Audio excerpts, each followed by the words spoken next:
بسم اللہ الرحمن الرحیم۔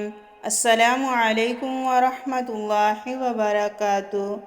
ایک مرتبہ حضرت عباس رضی اللہ تعالیٰ عنہ نبی صلی اللہ علیہ وآلہ وسلم کی خدمت میں حاضر ہو کر عرض کرنے لگے، یا رسول اللہ صلی اللہ علیہ وآلہ وسلم، میں آپ کا چچا ہوں، میں بوڑھا ہو چکا ہوں اور میری موت کا وقت قریب ہے۔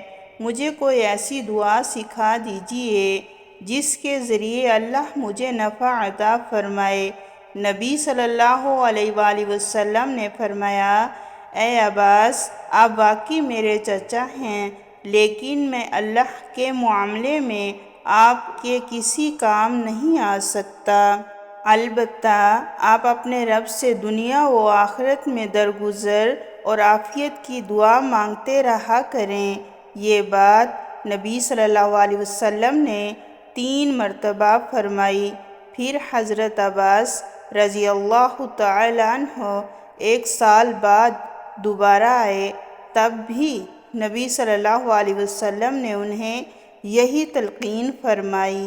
مسند احمد، حدیث نمبر 1766۔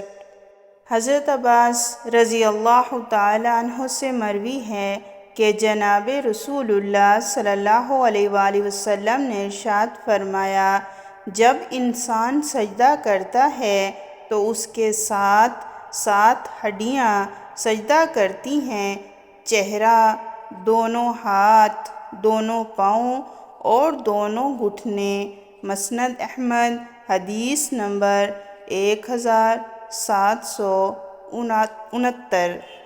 حضرت ابن عباس رضی اللہ تعالیٰ عنہ سے مروی ہے کہ جناب رسول اللہ صلی اللہ علیہ وآلہ وسلم نے ارشاد فرمایا، قیامت کے دن یہ حجر اسود اس طرح آئے گا، اس کے دونوں آنکھیں ہوں گی جس سے یہ دیکھتا ہوگا، اور ایک زبان ہوگی جس سے یہ بولتا ہوگا، اور اس شخص کے حق میں گواہی دے گا جس نے اس کے حق کے ساتھ بوسہ دیا ہوگا۔